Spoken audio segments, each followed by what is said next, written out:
You were at Baylor in the late 50s. How were your campus experiences or student experiences influenced by the times?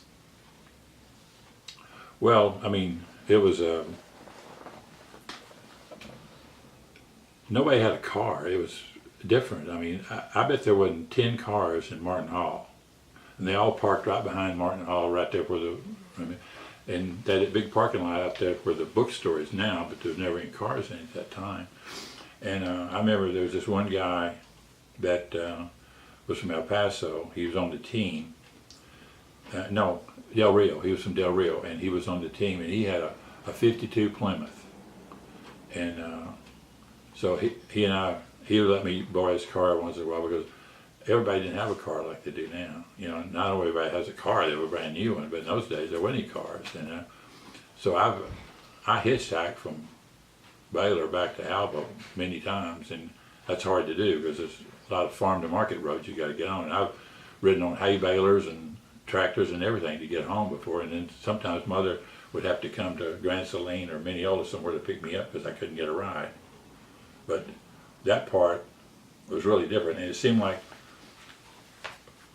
you weren't spread out as much as they are now. Different places, going different things. You're all right there together. Everybody got along. Everybody had a good time, and there was a lot of things in the dorm when you was always having some kind of a get together in each other's room.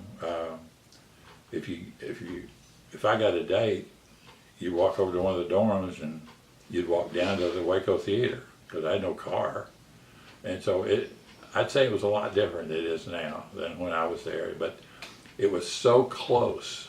It seemed like there's 4,800 people there. It seemed like you knew most of them at Baylor because you just round them every day, and it's not spread out like it is now. It was a little bit different. Tell me a little bit about the religious atmosphere on campus. Well, you know, the thing that I remember, Baylor was always different that way. It was from BRH to to the last game that we played Rice every year when the all the kids would come for the last game, and everybody went to church. If you had a date on the weekend, it was probably to church, and 7th and James was the one that I went to because I could walk, and a lot of the girls went to Columbus Avenue, and you'd have to get a ride to go there, but right there on campus it was 7th and James, and it was a lot more religious than I think it is now. I don't see as much. Maybe it's because we were so close together and they're so prevalent with everybody. But you go there now, and I think Baylor's still the most religious school that I know of. But it was really concentrated. Maybe it was just because I was inside there and I thought that. But when I go back now, there was always something going on, had to do with some kind of faith or some kind of something, which is I always liked because it was all those things. I think when you're young, you want to do something good, but you just don't have time. And Baylor kind of helped you do it, and you felt good about it. And it was really, that's why it's such a unique school. That's why I've always loved it and always will, because it's special. Were you religious when you got there, or did you? Oh yeah, I was, but not Baptist. I grew up in the Church of Christ, and that almost split our family apart because Church of Christ is a tough religion. I mean, it's really, and both my mom and my dad, and they wanted me to go to Abilene Christian, which was a Church of Christ school. And of course, I wasn't looking at it like that. I was looking at the basketball part of it. That's the only thing that was part of me. And so when I went to Baylor, my folks didn't see me play for a while. They were mad at me, and they didn't come. And then I started having some success, and people started, congratulating me all. Then Mother started coming, and my dad he'd go to SMU and TCU games in Dallas and Fort Worth, and he made a couple to Waco. But that got sealed over, but it wasn't a smooth thing at first. It was a little bit tough. Did you have a favorite place when you were in school? Did you have a favorite place at Baylor? Smokehouse. Yeah, I think I love the smokehouse so much. That's when I just had a triple bypass last year. I'd go over there, and those hamburgers were. It's right off of Allen on 8th and Spate right there. It's a parking lot now, but the Hickory Stick. If you ever got any money and you got a date and you could go to the Hickory Stick, that was the ultimate at the time. Sam Coates was a nice restaurant you could, but pretty much all of us athletes, all the money we had was the $15 we got laundry money every month. And like I hauled hay all summer when, and I made about, I don't know, $180 in the summer, and I had enough money, but I never had a car until my senior year. And I bought this 48 Chevrolet. My dad had a service station. I bought this 48 Chevrolet, it wouldn't run.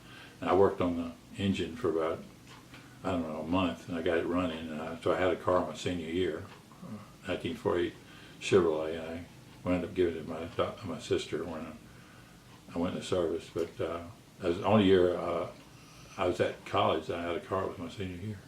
What's your favorite place now when you go back? Is there anywhere in particular? When I go back to Baylor? Right. Well, my wife can tell you that she thinks I'm crazy, but for the longest I lived right behind Armstrong Brown Library at the 7th and James, right there across from the church apartments. And in coaching, there's a lot of up and down days, and so I would get up, and it made me feel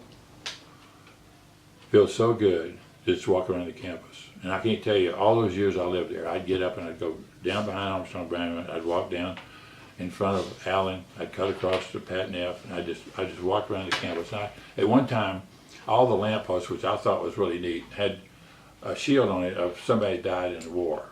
And I had them all memorized at one time. I could walk down because I could remember all of the names and the shields and everything, and I just love that campus. And to this day, when we go back, well, I'll say, you know what? And she'll say, oh, are we going to go walk around campus again? And I just love it. I don't know why. There's just something about Baylor, and I have taken probably more pictures of Judge Baylor sitting there with Pat Neff behind it than anybody that ever went to Baylor. I've got a million pictures of that.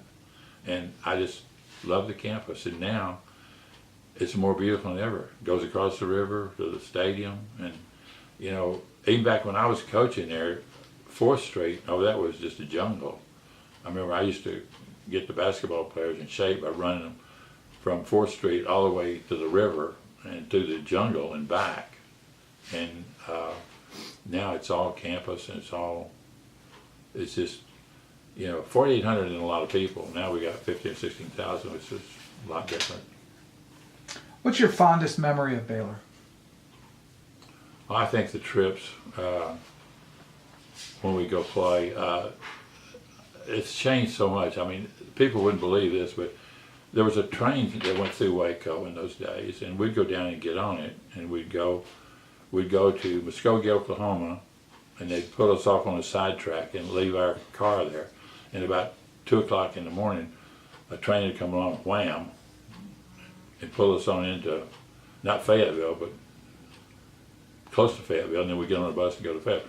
That's how we traveled. And those were so much fun because you played cards, and you're in the car with just, that car with just your teammates, And then the Arkansas and Lubbock were the longest trips we took, in conference at that time. Any other time we flew, and I remember going to Auburn, but all the trips, the camaraderie you had when you were with the team, like, we're still close. The ones that are still alive that I played with, Richard Tinsley still lives here. We've lost quite a few of them, but I keep up with as many of them as I can that I played with, and it's all just, it was just great. I mean, we got along. Bob Turner lives in Missouri still. I still hear from him. David Pierce lives in California. Hear from him every once in a while, not as much as the rest of them, but we've lost quite a few of them that I played with, and that's sad. But I think the camaraderie that we had as a team was,